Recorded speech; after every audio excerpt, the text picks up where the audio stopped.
Okay guys, now let's see one more question. The question is saying that your task is to define a function length, and the function body should consist of the following.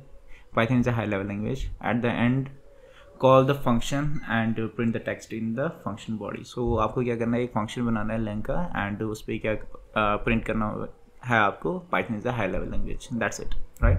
This is the code that is given to you, length. So from this length you should understand that okay, so here यहाँ पे क्या हो रहा है, function call. यहाँ पे क्या हो रहा है, function calling, right? So rest of the code you have to write by yourself. So यहाँ पे आप क्या करोगे, पहले आप function को define करोगे. मैं define करूँगा length यहाँ पे, L is capital and I will keep the same name, right? So यहाँ से मुझे idea मिला कि मेरे function का नाम क्या हो सकता है, length, right? So I kept it like this. यहाँ से you can also guess, यहाँ पे कोई आर्गुमेंट पास नहीं है, so we shouldn't keep here any kind of parameter. ये सेकंड चीज़ है जो आप यहाँ से गेस कर सकते हो. फंक्शन का नाम लेंगे, फंक्शन के अंदर कोई आर्गुमेंट नहीं है तो मीन्स कोई पैरामीटर नहीं होगा, और फंक्शन के अंदर आपको क्या करना है, प्रिंट करना है. Python is a high level language, so I will write same thing, Python is a high, वो देख लेना capital and small, high level language, right? That's it. और आपको दैट्स इट, यहाँ बस इतना ही करना है.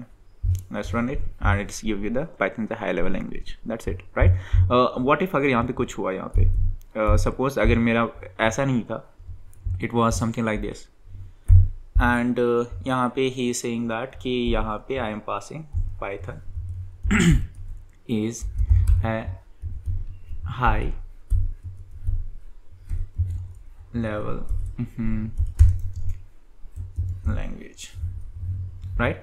अगर ये कोड आपके पास दिया हुआ है तो यहाँ पे आप क्या करोगे, यहाँ पे फंक्शन कॉलिंग तो आपको समझ आ गया कि फंक्शन कॉलिंग यहाँ पे हो रहा है, और मेरे फंक्शन का नाम क्या हो सकता है, लैंग. सो मैं यहाँ पे एक फंक्शन बनाऊंगा def, LANG lang, L is capital, LANG lang, and यहाँ पे अब मुझे गेस करना है क्या यहाँ पे पैरामीटर लेना है मैं या नहीं. अगर आप यहाँ पे देख लोगे फंक्शन कॉलिंग के टाइम आपको ना एक स्ट्रिंग आ रहा है, यहाँ पे, राइट? दैट मीन्स आपको ना यहाँ पे एक पैरामीटर एट द टाइम लेना ही पड़ेगा. अगर आप नहीं लोगे तो एरर आ जाएगा, राइट? सो लेट्स से मैं यहाँ पे पास कर रहा हूँ, अभी मेरा फंक्शन कोई काम नहीं कर रहा है. अगर मैं इसको रन कर रहा हूँ तो ये यहाँ पे आपको एरर दे रहा है, lang take 0 positional argument but 1 was given, कि आपका जो लैंग है ना वो एक पोजिशनल आर्गुमेंट ले रहा है, 0 आर्गुमेंट ले रहा है, वो आपका 0 पैरामीटर ले रहा है, बट एक ना दिया हुआ है. मीन्स कि यहाँ पे एक आर्गुमेंट दिया हुआ है और आप कोई ले ही नहीं रहे हो, राइट? सो दैट मीन्स अगर आप यहाँ से आर्गुमेंट दे रहे हो तो definitely you should have some variable here which will catch this thing, जहाँ पे हम इसको स्टोर करेंगे. तो अब ये जो पास हो रहा है वो किस में, हमने ए में स्टोर किया, और यहाँ पे हम सिंपली बोलेंगे print A, right? That's it. And if I run this program now you are getting the Python the high level language, right? अगर मैं ऐसा कुछ कर लूँ, लेट्स से ये ऐसे आपको दिया हुआ है, एंड यहाँ पे प्रिंट उन्होंने लिखा है, यहाँ पे इन्होंने प्रिंट साथ में लिखा है, and they are calling here function. That's it. ऐसा है आपके पास गिवन. सो यहाँ पे आप क्या अंडरस्टैंड कर रहे हो, 3 चीज़ें यहाँ पे आपको अंडरस्टैंड करना चाहिए. First thing is lang use है, दैट मीन्स आपके फंक्शन का नाम लैंग है. सेकेंड थिंग इज यहाँ पे एक आर्ग्यूमेंट पास हो रहा है, राइट? थर्ड थिंग इज यहाँ पे प्रिंट, दैट मीन्स लैंग से फंक्शन का नाम आया, आर्ग्यूमेंट से आपको समझ आएगा एक पैरामीटर भी लेना है. इस प्रिंट की वजह से आपको ये समझ आना चाहिए कि आपका फंक्शन है रिटर्न कर रहा है कुछ, आपका फंक्शन है रिटर्न कर रहा है. क्या करेगा रिटर्न, वही जो यहाँ से आप पास करोगे, क्योंकि यही तो हमें प्रिंट करना है यहाँ पे. तो मैं क्या लिखूंगा यहाँ पे, def and my function name is lang.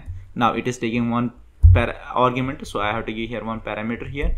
Now यहाँ पे सिंस प्रिंट यूज ही किया हुआ है तो यहाँ पे मैं यूज क्या करूँगा, रिटर्न. क्या रिटर्न करूँगा, ए रिटर्न करूँगा, क्योंकि आउटपुट में मुझे यही चाहिए ना. तो let me run it. Now you are getting Python the high level language. So ये चीज़ें ना आपको खुद से गेस करना पड़ेगा इफ़ थोड़ा सा code is given to you. So I hope you understood this as well. अगर नहीं तो एक बार फिर से रिपीट में देख लो एंड एक बार फिर से समझ लो. 3-4 पार्ट्स मैंने इस क्वेश्चन के दिखाए. So all parts you should understand, so it will be good for you when the questions will come in the exams. Okay, thank you.